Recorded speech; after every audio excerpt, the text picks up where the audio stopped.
এই যে তারেক রহমান সাহেব এসেছে, ইংল্যান্ডে তার সাথে আমার দেখা হয়েছিল, অন্তত 30 থেকে 40 মিনিট ফেস টু ফেস তার সাথে আমি কথা বলেছি। আমি তার সাথে কথাই শুরু করেছিলাম এটা দিয়ে যে আজকে আমি এখানে আসার আগ পর্যন্ত যতজন আপনার কাছে এসেছে এরা দুনিয়াবি স্বার্থ নিয়ে আসবে, আর আমি আজকে এখান থেকে চলে যাওয়ার পরও হাজারো মানুষ আপনার সাথে দেখা করতে আসবে দুনিয়ার স্বার্থে আসবে। কারো একটা সিট দরকার, কারো একটা আসন দরকার, কারো একটা পদ দরকার, কত কি দরকার। কিন্তু আমি আব্দুল্লাহ বিন আব্দুর রাজ্জাক এসেছি 4টা কথা বলবো বাংলাদেশের স্বার্থে। যদি করতে পারেন বাংলাদেশের উপকার হবে। এবং এই যে চারটা কথা আমি ওনাকে বলেছিলাম ওইটার পক্ষেই আমরা ন্যারেটিভ তৈরি করার চেষ্টা করি, যেটাই বাংলাদেশ। ওনাকে বলেছিলাম 1 নাম্বার, মুসলমানেরা যে 190 বছর ব্রিটিশ বিরোধী সংগ্রাম করলে আর স্বীকৃতি কোথায়? 1797 সালের 23শে জুন থেকে 1947-এর 14 বা 15 আগস্ট পর্যন্ত 190 বছর ভারতের মুসলমানেরা ঠিকই, ভারতের হিন্দু এবং মুসলমানেরা সবাই যে ব্রিটিশ বিরোধী আন্দোলন করেছে তার স্বীকৃতি আছে। পাকিস্তানের মুসলমানেরা যে ব্রিটিশ বিরোধী আন্দোলন করেছে তার স্বীকৃতি আছে। তো বাংলাদেশের মুসলমানেরা কি করেনি? তিতুমির কে তাহলে? হাজী শরীয়তুল্লাহ কে তাহলে? এখানে যে ব্রিটিশ বিরোধী 1857-তে যে হাজার হাজার মুসলমান জীবন দিল তাদের স্বীকৃতি কই? অতএব 1947-এর রাষ্ট্রীয় স্বীকৃতি দিতেই হবে। 1947 নাই মানে এই দেশে মুসলমানদের 190 বছরের ব্রিটিশ বিরোধী আন্দোলনের কোনো স্বীকৃতি নাই। বাংলাদেশ 1971-এ শুরু হয়নি, ওটা ডাহা মিথ্যা কথা। 71 বাংলাদেশের একটা পার্ট, কিন্তু বাংলাদেশের শুরু অনেক আগে। ওর ধারাবাহিকতায় আপনাকে আসতে হবে, তার একটা পার্ট 47। এটা একটা ওনাকে বলেছি। আর একটা ওনাকে বলেছি বাঙালি জাতীয়তাবাদের নামে বাংলাদেশে হিন্দুয়ানি জাতীয়তাবাদ, হিন্দুত্ববাদী জাতীয়তাবাদ এবং হিন্দুয়ানি কৃষ্টি কালচার কলকাতার দাদাবাবুদের বাঙালি জাতীয়তাবাদের নামে ঢুকানো হয়। এই বাঙালি জাতীয়তাবাদের নামে হিন্দুত্ববাদী কৃষ্টি কালচারের মূলোৎপাটন করতে হবে। বাংলাদেশের নিজের সংস্কৃতি কৃষ্টি কালচার প্রমোট করতে হবে, যেটা ওসমান হাদি বলেছে যে কালচারাল ফ্যাসিজমের বিরুদ্ধে আমাদেরকে লড়াই করতে হবে, যে কারণে সে তাকে জীবনও দিয়ে দিতে হলো। 3 নাম্বার বলেছি বাংলাদেশে জাতির পিতা বলে কিছু থাকা যাবে না। আগে যারা ছিল তাদের জাতির পিতা ছিল শেখ মুজিবুর রহমান। আপনারা আসবেন, আপনারা এসে বলবেন জাতির পিতা জিয়াউর রহমান, এটা চলবে না। আপনি এতটুকু করতে পারেন, এই পুরো বাংলাদেশ তৈরিতে যাদের অবদান আছে তাদের সবাইকে সমান একটা মর্যাদার জায়গায় দিতে পারেন। ফাউন্ডার ফাদার্স এরকম একটা মর্যাদার জায়গায় দিতে পারেন, যেখানে শেরে বাংলা একে ফজলুল হকও থাকবে, হোসেন শহীদ সোহরাওয়ার্দীও থাকবে। এই অঞ্চলের মুসলমানদের যে ধারাবাহিক আন্দোলনের স্বীকৃতি আছে সেটার স্বীকৃতি থাকবে। 4 নাম্বার বলেছি অত্র অঞ্চলে ভারতীয় আধিপত্যের যে হেজিমনি, কালচারাল হেজিমনি, তার যতগুলো চিহ্ন আছে তার মধ্যে একটা বড় চিহ্ন হচ্ছে রবীন্দ্রনাথ ঠাকুরের শিরকি জাতীয় সঙ্গীত। এই জাতীয় সঙ্গীত বাদ দিয়ে দিতে হবে। তো আমরা দাওয়াত দেই, আমরা কথা বলি, দুনিয়াবি কোনো স্বার্থ নয়। আলহামদুলিল্লাহ, আলহামদুলিল্লাহ, দুনিয়াবি কোনো স্বার্থ নয়। এবং বিশ্বাস করি যে বাংলাদেশে একদিন পূর্ণাঙ্গ বিপ্লব করা সম্ভব। আমি পূর্ণাঙ্গ বিপ্লবের স্বপ্ন দেখি চীন মৈত্রী সম্মেলনে, যেখানে বাংলাদেশের সকল রাজনৈতিক দলের নেতারা ছিল। ওখানে আমার 7 মিনিটের বক্তব্য শুনে দেখিও আমি পূর্ণাঙ্গ বিপ্লবের ডাক দিয়েছি। তাতে 30 বছর লাগুক, 50 বছর লাগুক, কিন্তু বাংলাদেশে সম্ভব। কেন সম্ভব? যদি সম্ভব না হতো আমি বলতাম না।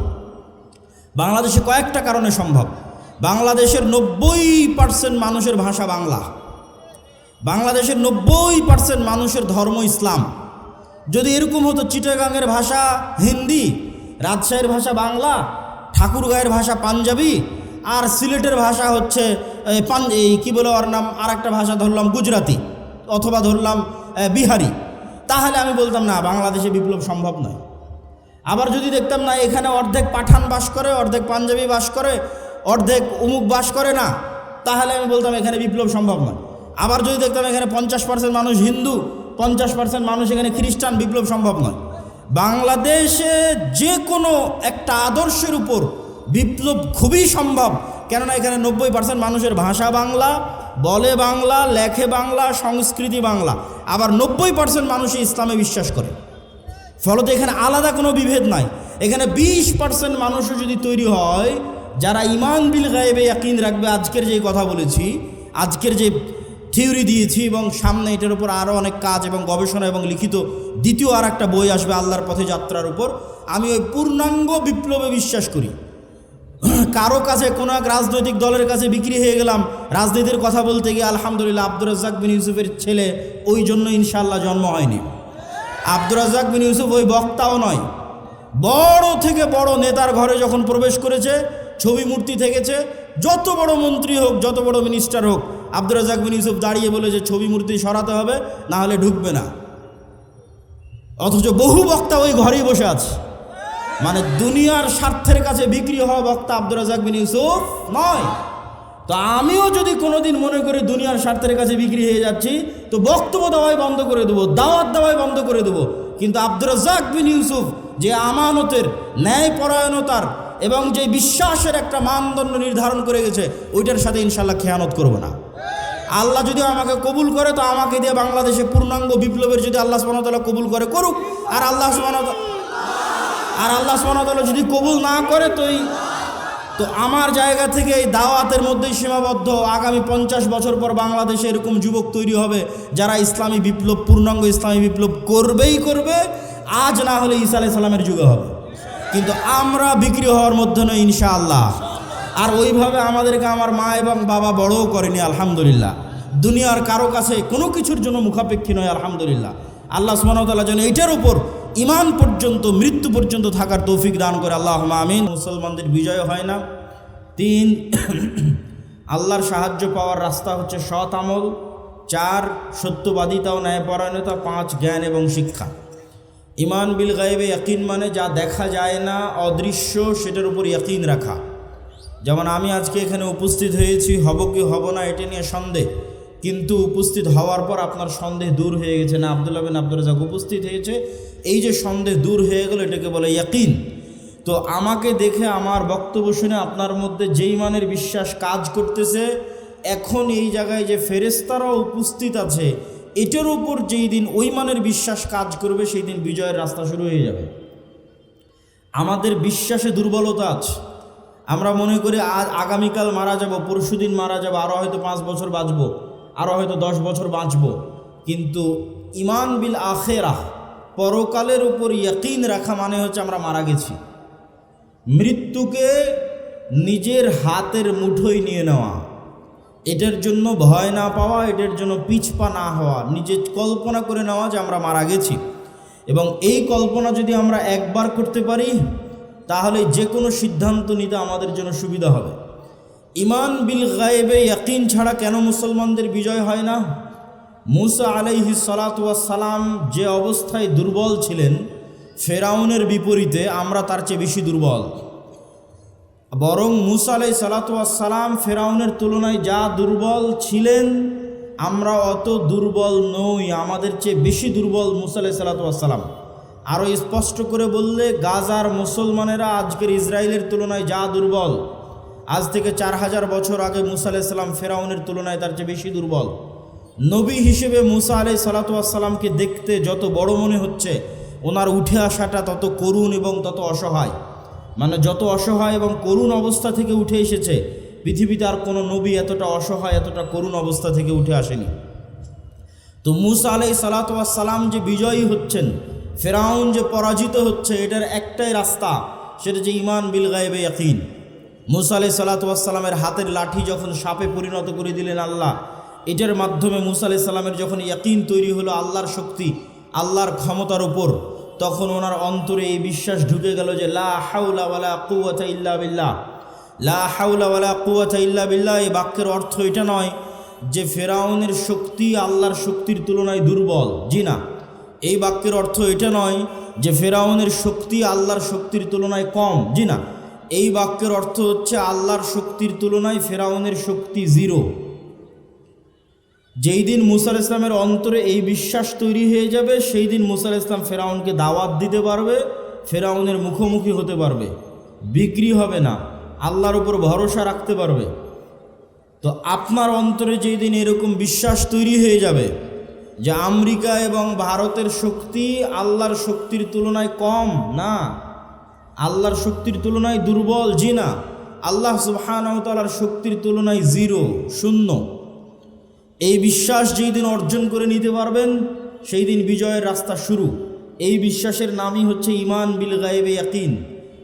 না দেখা অদৃশ্য জগৎকে যেন চোখে দেখতে পাচ্ছে।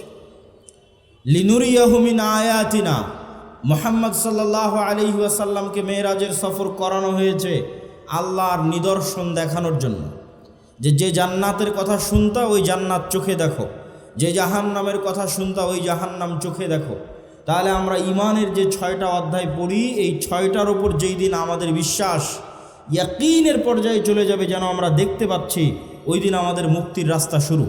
তার মধ্যে যেই উদাহরণ দিয়ে আলোচনা শুরু করেছি, ফেরেশতাদের অস্তিত্ব, যে আপনার এখানে উপস্থিতির চেয়ে বেশি সত্য যে এখানে ফেরেশতারা আছে, আমার উপস্থিতির চেয়ে বেশি সত্য যে এখানে ফেরেশতারা আছে।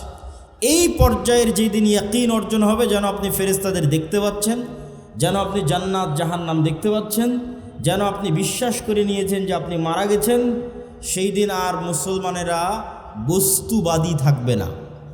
মুসলমানদের পিছিয়ে থাকার সবচেয়ে বড় কারণ হচ্ছে মুসলমানেরা বস্তুবাদী, দুনিয়াকে সামনে রেখে সিদ্ধান্ত নেয়, পরকালকে সামনে রেখে সিদ্ধান্ত নেয় না।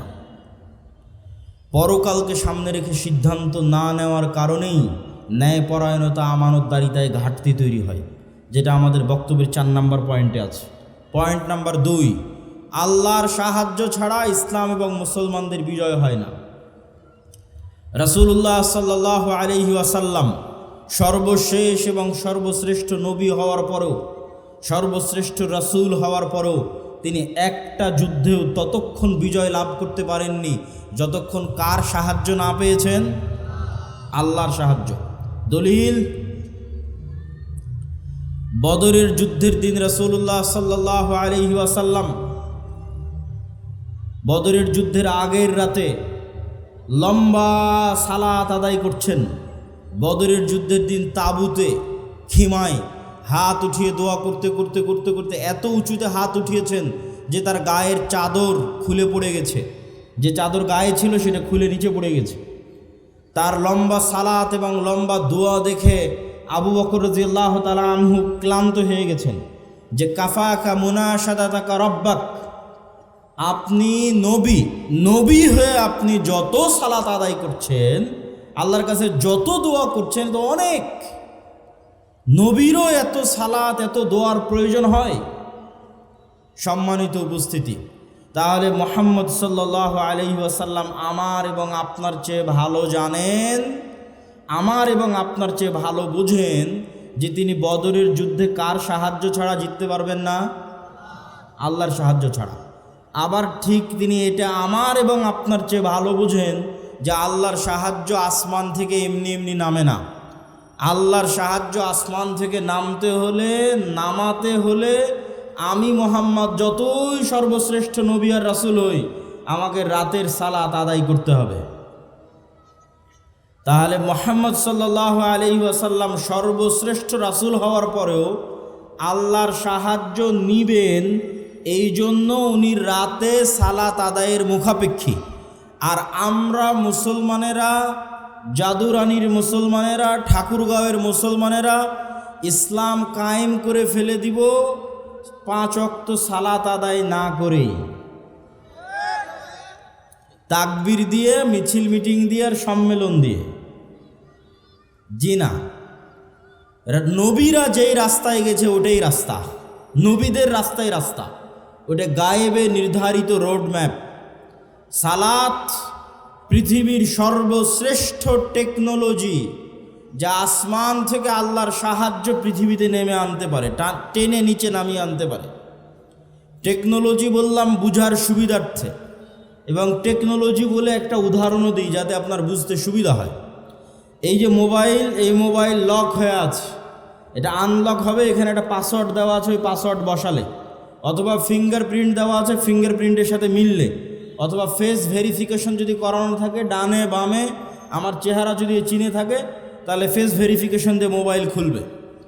এখন মনে করেন আমরা একটা বিশাল বন্ধ দরজার সামনে দাঁড়িয়ে আছি, দরজা বন্ধ, দরজাটা এত অত্যাধুনিক প্রযুক্তির লক সিস্টেমে লক করা আছে এত কঠিন এবং শক্ত পাসওয়ার্ড দেওয়া আছে যে 3টে জিনিস না হলে দরজাটা খুলবে না। দরজার পাসওয়ার্ডই এই 3টে জিনিসের সমন্বিত রূপ। এক, ওই দরজার সামনে নির্ধারিত সময়ে এসে দাঁড়াতে হবে।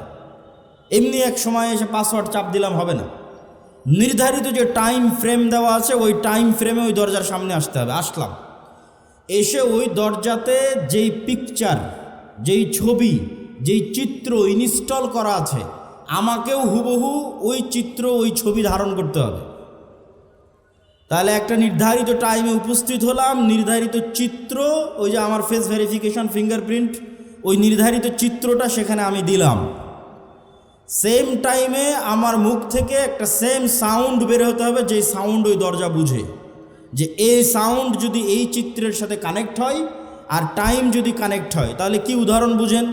নির্ধারিত সময়ে দরজার সামনে উপস্থিত হয়েছে, উপস্থিত হয়ে এইভাবে দাঁড়াচ্ছে, এই চিত্রটা আছে ওখানে দেওয়া। তারপরে রুকুতে গেলাম, রুকুর চিত্রটা ওখানে দেওয়া আছে, ইনস্টল করা আছে আগে থেকে। সিজদায় গেলাম, সিজদার পিকচারটা আগে থেকে ওখানে দেওয়া আছে। ও আচ্ছা, এর সিজদার পিকচার ওই দেওয়া পিকচারের সাথে মিলতেছে। এবার সাউন্ড মিলতেছে কিনা দেখো। হ্যাঁ, সাউন্ডে কি উচ্চারণ করতেছে? সুবহান রাব্বিয়াল আলা, সুবহান রাব্বিয়াল আযীম। যখন দাঁড়িয়েছিল তখন কি উচ্চারণ করতেছে? আলহামদুলিল্লাহ রাব্বিল আলামিন। তাহলে নির্ধারিত সময়ে এসেছে, নির্ধারিত পিকচার গেছে, নির্ধারিত সাউন্ড গেছে, পাসওয়ার্ড মিলে গেছে, দরজা খুলে গেছে। বলেন আল্লাহু আকবার।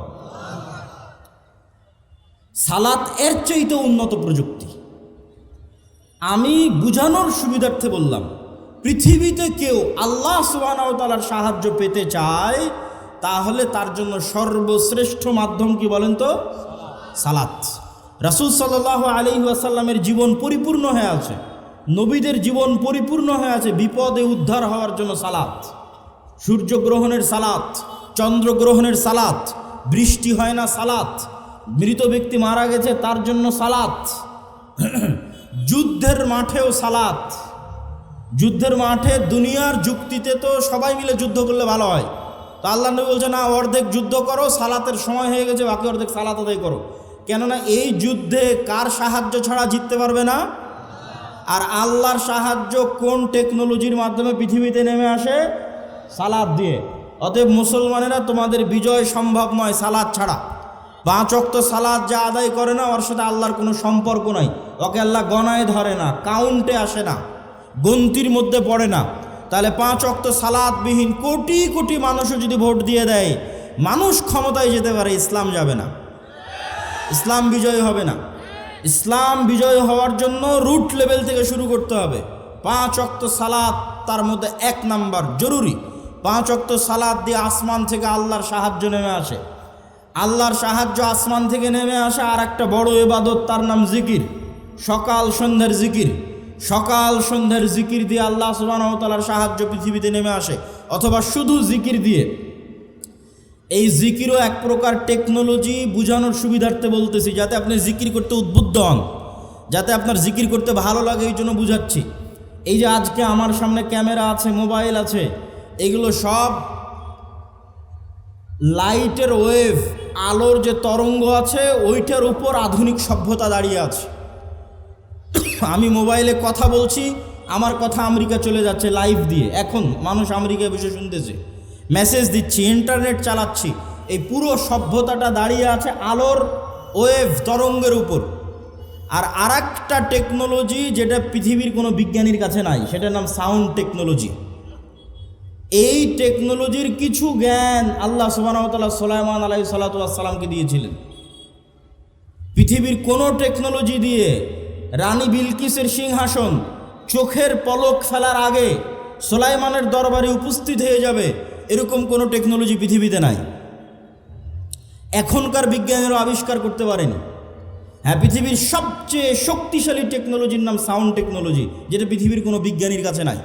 এটার কিছু জ্ঞান আল্লাহ সুলাইমান আলাইহিস সালামকে দিয়েছিলেন। সেটা কি? গায়েবের একটা নিউজ সংবাদ আপনাদের দিই, যেটা আল্লাহ কোরআনে দিয়েছে। ইউসাব্বিহু লিল্লাহি মা ফিস সামাওয়াতি ওয়া মা ফিল আরজ, আসমান জমিন এবং তার মধ্যে যা কিছু আছে, জীব জন্তু, জড়বস্তু, জড় পদার্থ, কীট পতঙ্গ, পঙ্গপাল, কাপড় চোপড়, মাটি, ধুলাকণা, এই চেয়ার, এই জামা, এই প্যান্ডেল, এই মোবাইল, আপনাদের প্রত্যেকের গায়ে যে জামা আছে, নিচের মাটি, এই বই, পেপার, টিস্যু, বোতল, ক্যামেরা সবগুলো 24 ঘন্টা আল্লাহর তাসবিহ পাঠ করতেছে। বলেন আল্লাহু আকবার। এই তাসবিহ পাঠের আওয়াজ আছে, সাউন্ড, আওয়াজ আছে। পিঁপড়া কি বলে তাসবিহ পাঠ করতেছে, আওয়াজ সুলাইমান আলাইহিস সালাম বুঝতেন, দুনিয়ার কোনো বিজ্ঞানী বুঝে না। এটা এত অদৃশ্য টেকনোলজি। পিঁপড়ার চলার যেমন আওয়াজ আছে কিন্তু আমরা শুনতে পাই না, আবার আল্লাহর অন্য প্রাণী ঠিকই শুনতে পায়। হাতি ঠিকই শুনতে পায় যে পিঁপড়া চলতেছে। যাদের শ্রবণ শক্তি আরও সূক্ষ্ম ওরা শুনতে পায় যে হ্যাঁ পিঁপড়া চলতেছে, কিন্তু আমি শুনতে পাই না। পিঁপড়ার পায়ের চলা যেমন শুনতে পাই না, আশেপাশে এখন তাসবিহ চলতেছে 24 ঘন্টা, এটা আমি শুনতে পাই না। শুধু কি এরা তাসবিহ পড়তেছে? না, এরা তাসবিহ বুঝে।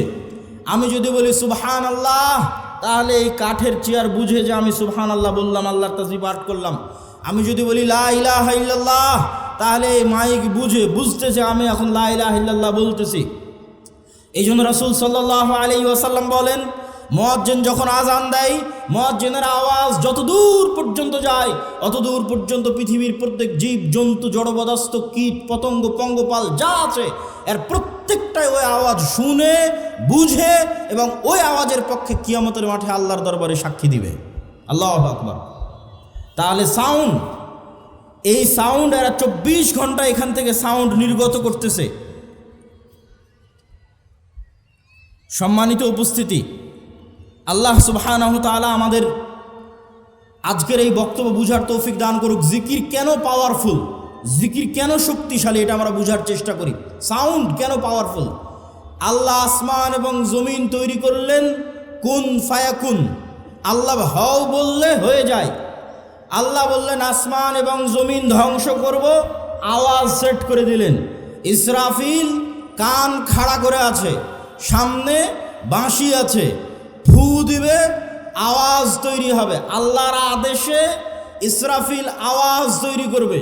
এই আওয়াজে আসমান ভেঙে পড়ে যাবে, আওয়াজে সূর্য চন্দ্র দ্বিখণ্ডিত হয়ে চূর্ণ বিচূর্ণ হয়ে যাবে, আওয়াজে পৃথিবীর পাহাড়গুলো আকাশে উঠতে থাকবে আওয়াজে। এবার সারা পৃথিবী ধ্বংস, সব মানুষ মরে গেছে। কতদিন এভাবে থাকবে আল্লাহ ভালো জানে। জিবরাইল মরে গেছে, মালাকুল মউত মরে গেছে।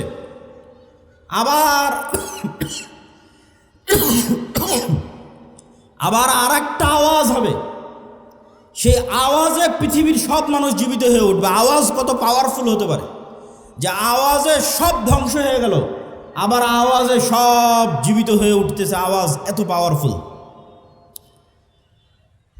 আওয়াজ পাওয়ারফুল দেখেই মুসা আলাইহিস সালাতু ওয়াস সালামের লাঠির চেয়েও, ঈসা আলাইহিস সালাতু ওয়াস সালামের মৃতকে জীবিত করার চেয়েও আল্লাহ উম্মতে মুহাম্মাদিকে, মুহাম্মদ সাল্লাল্লাহু আলাইহি ওয়াসাল্লামকে যে মুজিজা দিয়েছে ওটা বেশি পাওয়ারফুল। কেননা মুহাম্মদ সাল্লাল্লাহু আলাইহি ওয়াসাল্লামকে যে মুজিজা দেওয়া হয়েছে কোরআন, এই কোরআন সরাসরি আল্লাহর আওয়াজ, সাউন্ড, আল্লাহর শব্দ, আল্লাহর বাক্য। বলেন আল্লাহু আকবার। এই জন্য কোরআন সর্বশ্রেষ্ঠ জিকির, জিকির সবচেয়ে পাওয়ারফুল। পৃথিবীর এমন কোনো অসম্ভব নয় যে অসম্ভবকে সম্ভব করা সম্ভব নয় জিকির দিয়ে। আল্লাহ সুবহানাহু ওয়া তাআলা মুসা আলাইহিস সালামকে যখন দায়িত্ব দিলেন ফেরাউনের কাছে যাওয়ার জন্য, লাঠি দিলেন, বগলের নিচে হাত দিয়ে বের করলেন, হাত জলজল করলো। আল্লাহ মুসাকে বললেন তোমার মুখের তোতলা ছিল ভালো করে দিলাম, তবে হ্যাঁ ওয়ালা তানিয়া ফি জিক্রি, আমাকে যদি স্মরণ করতে ভুলে যাও একটাও কাজ করবে না। কল্পনা করেন, ঘটেনি, কল্পনা করেন মুসা আলাইহিস সালাম আজ 1 সপ্তাহ থেকে সালাত আদায় করে না, 1 সপ্তাহ থেকে মুসা আলাইহিস সালাম আর আল্লাহর জিকির করে না। কল্পনা করেন।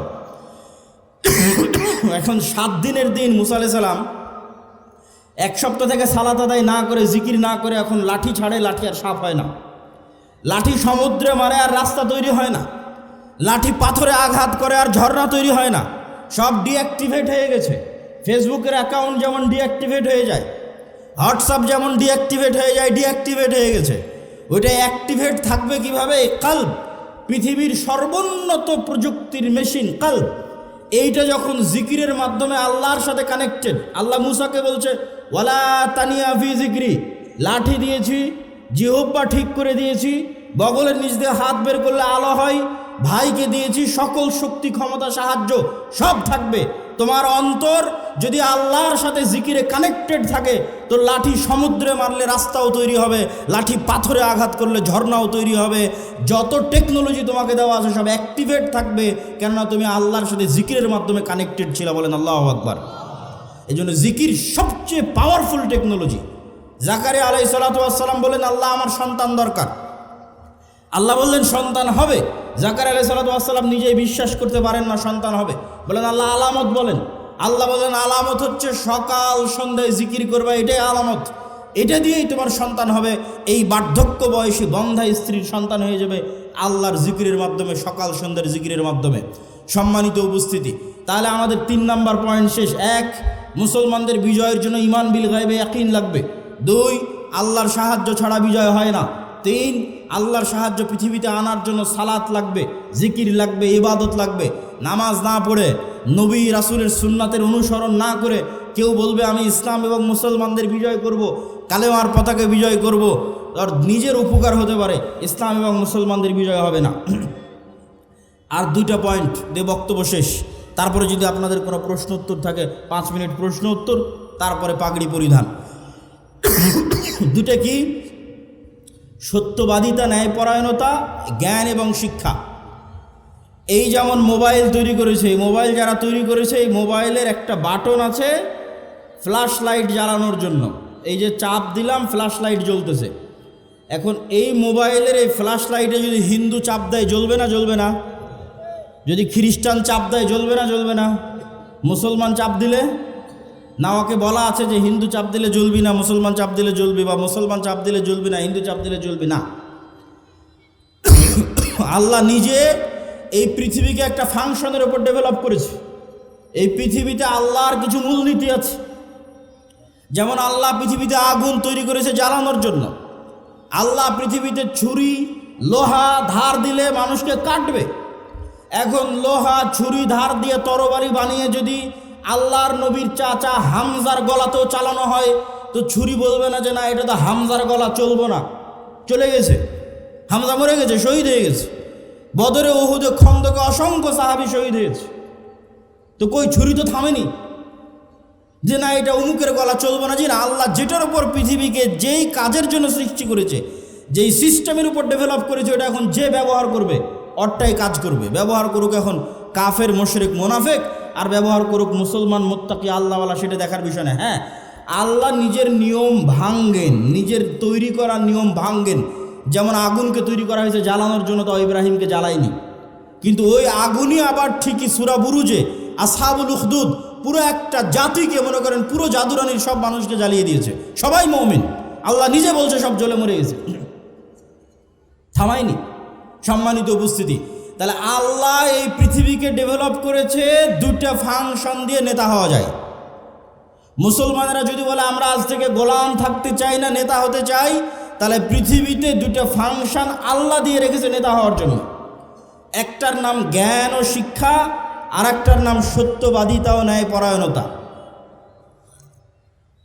জ্ঞান শিক্ষা মনে করেন একটা বাটন, এই জ্ঞান শিক্ষার বাটনে চাপ দিলেই নেতা বের হয়ে আসবে, মোবাইলের মতো। এখন জ্ঞান শিক্ষার বাটনে যদি ইউরোপ, আমেরিকার ইহুদি, খ্রিস্টান জ্ঞান অর্জন করে, আর জাদুরানির যুবক যদি বলে আমি free fire, PUBG, BPL, IPL, জুয়া, অনলাইন বেটিং, নেশা, বিড়ি, সিগারেট এগুলো নিয়ে ব্যস্ত থাকবো, তাহলে আল্লাহ বলবে না যে এই জ্ঞান শিক্ষা ইহুদি খ্রিস্টানরা অর্জন করছে, ওকে নেতা বানাবো না। আমার জাদুরানির একটা জুয়াখোর, নেশাখোর মুসলমান আছে, ওকে নেতা বানাবো। আল্লাহ এটা করবে নাকি? আপনাদের কি মনে হয় আল্লাহ এটা করবে? জি না। ফাংশন যে ইউজ করবে তার জন্যই কাজ করবে। অতএব তোমরা যদি বলো আমাদের নেতা হতে হবে, আজাদি থেকে গোলামি থেকে মুক্তি দরকার, আজাদ হতে হবে, জ্ঞান অর্জন ছাড়া পৃথিবীতে আর দ্বিতীয় কোনো রাস্তা নাই। নেশা এবং জুয়া দিয়ে মানুষকে গোলাম বানানো যায়। যদি পুরো একটা সমাজকে নেশাগ্রস্ত, জুয়াগ্রস্তে আসক্ত করে দেওয়া যায়, বিশেষ করে ইয়াং জেনারেশনকে, এরা জ্ঞানও অর্জন করবে না, প্রশ্নও করবে না। শরীফ ওসমান হাদি যদি জুয়াগ্রস্ত, নেশাগ্রস্ত হতো, আয়সা জ্ঞানও অর্জন করতো না, প্রশ্নও করতো না, তাহলে নিশ্চিন্তে রাজত্ব ঠিক থাকতো। 2 নাম্বার কি? ন্যায়পরায়ণতা এবং সত্যবাদিতা দিয়ে নেতা তৈরি হয়। মিথ্যা, ধোঁকা, দুর্নীতি, গোলামির চিহ্ন। মুসলমানদের ওপর গণতান্ত্রিক সিস্টেম এবং সুদ, এই দুটো চাপিয়ে দেওয়া আছে গোলাম তৈরি করার জন্য। গোলাম তৈরির কারখানা কিভাবে তৈরি হবে? গণতান্ত্রিক রাজনীতির কৃষ্টি কালচার এত নিকৃষ্ট, এক দলের সাথে আর এক দলের জোটের আসন ভাগাভাগি তো বহু পরে।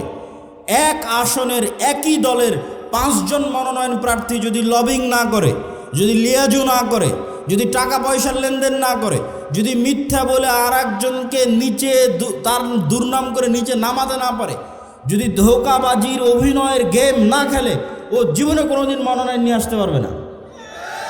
তাহলে মনোনয়ন নিয়ে আসার জন্য প্রত্যেক যেই রাস্তার মধ্যে দিয়ে ওই যাচ্ছে, ওই রাস্তাটা হচ্ছে ধোঁকা, দুর্নীতি, 2 নম্বরই রাস্তা। প্রতি মুহূর্তে নিজের আত্মমর্যাদা বিক্রি করে ওই রাস্তায় চলতেছে। তাহলে এই রাস্তায় গিয়ে যদি 300 জন এমপিও নির্বাচিত হয়ে আসে এবং আপনাদের দৃষ্টিতে এই 300 জন নেতা হিসেবে গণ্য হয়, আল্লাহর কসম করে বলছি, আল্লাহর দৃষ্টিতে এই 300 জন গোলাম। কেননা যেই কালচারের মধ্যে দিয়ে উঠে এসেছে, এটা গোলাম তৈরির কারখানা। ওকে যে এই কালচারের মধ্যে দিয়ে উঠে এসেছে, ওকে টাকা দিয়ে ভারতও কিনে নিতে পারবে, ওকে টাকা দিয়ে আমেরিকাও কিনে নিতে পারবে। আর যখনই সত্যবাদী ন্যায় পরায়ণ হবে, লবিং লিয়াজু নয়, জ্ঞান অর্জন করেছে, জ্ঞানকে বিক্রি করবে না, শতভাগ সত্য বলবে, শতভাগ ন্যায় প্রতিষ্ঠা করবে, এরকম একটা নেতাও যদি বের হয়ে আসে, তাহলে ওকে ওই যে ওসমান হাদির মতো গুলি করে উড়িয়ে দিবে। এই নেতাকে ভয় পায়, পৃথিবী ভয় পায়, দুনিয়া ভয় পায়। তবে ওই নেতা হওয়া যাবে, 2টা শর্ত দিয়েছি। জ্ঞান অর্জন করতে হবে প্রচুর, এবং এই জ্ঞানকে বিক্রি করা যাবে না, শতভাগ আমানতদার, শতভাগ ন্যায়পরায়ণ হতে হবে। ন্যায় প্রতিষ্ঠা করাই 80% ইসলাম প্রতিষ্ঠা করা। ন্যায় প্রতিষ্ঠা করাই 80% ইসলাম প্রতিষ্ঠা করা। সালাতও ইসলাম, হজও ইসলাম, পর্দাও ইসলাম, অবশ্যই জরুরি। কিন্তু কল্পনা করেন এই জাদুরানির সব মানুষ সালাত আদায় করে, সব মানুষ, সব মহিলা মানুষ বোরখা পরে, কিন্তু এই জাদুরানির ওই নামাজি, ওই আল্লাহওয়ালা, ওই হাজি, ওই ওমরাকারী ব্যক্তিটা তার ওই পর্দাশীলা বোনকে বাপের সম্পত্তিতে ন্যায়ের সাথে ভাগ দেয়নি, তো কিসের হাজি? ও তো মুনাফিক। ন্যায়ের মানদণ্ডে যে টিকবে না, সে প্রকৃত মুমিন নয়, সে মুনাফিক। বাহ্যিক ইসলাম দিয়ে সে ধোকা দিচ্ছে, আল্লাহকে ধোকা দিতে চাচ্ছে, মানুষকে ধোকা দিতে চাচ্ছে, নিজেকে ধোকা দিচ্ছে। প্রকৃত ঈমান কোনটা? লা ঈমান আলিমান লা আমানাত লাহু। যে কালবে একবার ঈমান ঢুকে গেছে, আল্লাহর বিশ্বাস ঢুকে গেছে, ওই কালবে ধোকা ঢুকতে পারে না, ওই কালবে আমানতের খেয়ানত ঢুকতে পারে না। তাহলে সে যে আমানতের খেয়ানত করছে, ওসি, ডিসি, এসপি, মন্ত্রী, মিনিস্টার, এসিল্যান্ড, সাব রেজিস্ট্রার, আলেম ওলামা, মসজিদ, মাদ্রাসা, কমিটি সভাপতি, রাজনৈতিক দলের নেতা, যে যে যার জায়গায় দায়িত্বে আছে, আমানতের যে খেয়ানত করছে, তো ঠিকই সালাত আদায় করে, ঠিকই হজ করে, ওমরা করে, এরা হচ্ছে মুনাফিক। এই জন্য সত্যবাদিতা, ন্যায় পরায়ণতার মানদণ্ডে উত্তীর্ণ না হলে নেতা হতে পারবেন না। বক্তব্য শেষ করে দিচ্ছি। 5টা পয়েন্ট আজকে আপনাদের সামনে তুলে ধরেছি। 1, ঈমান বিল গায়েবে ইয়াকিন লাগবে। গায়েব মানে ফেরেশতা, গায়েব মানে পরকাল, গায়েব মানে জান্নাত জাহান্নাম, গায়েব মানে কবরের আযাব। এগুলো যেন আপনি চোখে দেখতে পাচ্ছেন, আপনি যেন এখন জান্নাতে আছেন, আপনি জান্নাতের সর্বনিম্ন স্তরে আছেন, যে সর্বনিম্ন স্তরে আল্লাহকে দেখাই যায় না, মাসকে মাস, বছরকে বছর। তো আপনার আফসোস হচ্ছে, যদি আরেকটু জিকির করতাম, আর একটু উপরের জান্নাতে যেতে পারতাম।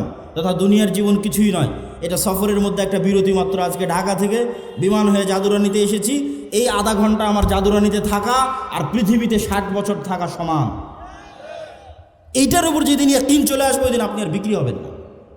ওই যে সত্যবাদীদের ন্যায় পরায়ণতা লাস্টে দিয়েছি, ওইটা আপনার অর্জন করা সহজ হয়ে যাবে যদি ঈমান বিল গায়বে ইয়াকিন থাকে। এটার উপর বিস্তর আজকের বক্তব্যের উপর প্রত্যেক পয়েন্টের উপর 1-2 ঘন্টা করে বক্তব্য দেওয়া যাবে, যার বিস্তারিত আলোচনা আমার লেখা আল্লাহর পথে যাত্রা এই বইয়ের উপর আছে। এটা 36শে জুলাই 5 আগস্টের পর বিভিন্ন রাজনৈতিক অরাজনৈতিক দল সংগঠনের কাছে ঘুরতে ঘুরতে যখন দেখলাম যে মুসলমানরা মনে করে নিয়েছে দুনিয়ার রাস্তা একমাত্র রাস্তা, এদের আল্লাহর সাহায্যের উপর ভরসা নাই, আল্লাহর সাহায্য নেওয়ার চেষ্টাও করে না, ঈমান বিল গায়বে ইয়াকিন নাই, তখনই এই বইটা লেখা যে আগে মুসলমানদের ঈমান বিল গায়বে ইয়াকিন তৈরি করতে হবে। ঈমান বিল গায়বে ইয়াকিন, আল্লাহর সাহায্য ছাড়া বিজয় হয় না। দুনিয়ার শক্তি যদি আপনি পারমাণবিক শক্তিরও মালিক হন, বিজয় অর্জন করতে পারবেন না যদি আল্লাহর সাহায্য না থাকে। মুহাম্মদ সাল্লাল্লাহু আলাইহি ওয়াসাল্লাম পারেনি। আল্লাহর সাহায্যের জন্য সালাত আদায় করা মুহাম্মদ সাল্লাল্লাহু আলাইহি ওয়াসাল্লামকে লাগে, তুমি কে? তুমি কে? মুহাম্মদ সাল্লাল্লাহু আলাইহি ওয়াসাল্লাম 5 ওয়াক্ত সালাতের উপরে রাতের সালাত আদায় করতেছে, কাঁদতেছে, দোয়া করতেছে, আল্লাহর সাহায্য নেবে। তুমি 5 ওয়াক্ত সালাত আদায় না করে বিজয়ী হয়ে যাবে, তুমি কে? পৃথিবীর সর্বশ্রেষ্ঠ নবী ইবাদত ছাড়া, আল্লাহর ইবাদত ছাড়া বিজয় নিয়ে আসতে পারেনি। ফেরেশতাকে বদরে নামাতে পারেনি, উহুদ খন্দকে নামাতে পারেনি। যতক্ষণ না আল্লাহর কাছে সাহায্য চেয়েছে, সালাতে দাঁড়িয়েছে, তখন আল্লাহ সুবহানাহু ওয়া তাআলা নবীর দোয়া শুনে, নবীর চাওয়া পূরণ করে, তখন আল্লাহ ফাস্তাজাবা লাকুম রাব্বুকুম আন্নী মুমিদ্দুকুম বিআলফিন মিনাল মালাইকাতি মুরদিফিন। যখন নবী হাত উঠিয়ে দোয়া করেছে, রাতের সালাতে দাঁড়িয়েছে, তখন আল্লাহ বলছে আমি হাজারে হাজার ফেরেশতা নামাচ্ছি। এটাই টেকনোলজি। ইবাদত ছাড়া, আল্লাহর সাহায্য ছাড়া, সালাত ছাড়া, জিকির ছাড়া জিততে পারবে না। আর পরের দুটো কি? সত্যবাদিতা এবং জ্ঞান। ধরো 500 যুবক, আজকে জাদুরানি থেকেও যদি 500 যুবক বের হয় যে না আমি ইসলাম প্রতিষ্ঠা করতে চাই, বাংলাদেশকে স্বাধীন করতে চাই, বাংলাদেশ শুধু বা ইসলাম নয় সারা বিশ্বে ইসলাম প্রতিষ্ঠা করতে, শুধু বাংলাদেশে নয়, তাহলে সর্বোচ্চ জ্ঞান অর্জন করতে হবে। সর্বোচ্চ জ্ঞানের পাশাপাশি শতভাগ সত্যবাদিতা, আমানতদারিতা থাকতে হবে। নাহলে তুমি লন্ডন থেকে ডক্টরেট ডিগ্রি নিয়ে এসেও যেই কোম্পানি তোমাকে টাকা দিবে ওই কোম্পানির তুমি ওষুধ লিখবা, মানে বিক্রি হয়ে গেছো। তাহলে সর্বোচ্চ জ্ঞান, সর্বোচ্চ সত্যবাদিতা, ন্যায়পরায়ণতা, এই দুটো যখন এক হয়ে যাবে তখন পৃথিবী তোমাকে হুমকি মনে করবে, বাংলাদেশের রাজনৈতিক দলগুলো তোমাকে হুমকি মনে করবে, ভারত আমেরিকা তোমাকে হুমকি মনে করবে, তখন তোমাকে ধ্বংস করে দিতে চাইবে, হত্যা করতে চাইবে ওসমান হাদির মতো। তখন বাঁচবা কীভাবে? তখন আগের 3টা লাগবে, ঈমান বিল গায়বে ইয়াকিন লাগবে, সকাল সন্ধ্যার জিকির লাগবে, রাতের সালাত লাগবে। তাহলে আল্লাহ স্পেশাল ফেরেশতার ফোর্স দিবে তোমার সাথে, তোমাকে রক্ষা করার জন্য। বলেন আল্লাহু আকবার। আল্লাহর সাহায্য লাগবে। এবার যখন আল্লাহ তোমাকে সাহায্য করে দিয়েছে, তখন কিসের আমেরিকা, কিসের ভারত, কিসের রাজনৈতিক দল, পৃথিবীর এমন কোনো শক্তি নাই যে তোমার বিজয় থামাতে পারে, বিজয় ঠেকাতে পারে। বলো ইনশাআল্লাহ। অতএব যুবকেরা তোমরা প্রস্তুত তো জ্ঞান অর্জন করতে, সালাত আদায় করতে, শিখতে প্রস্তুত তো? আল্লাহ সুবহানাহু ওয়া তাআলা তোমাদের কবুল করুক। এই বলে আমার আজকের সংক্ষিপ্ত বক্তব্য এখানেই শেষ করছি।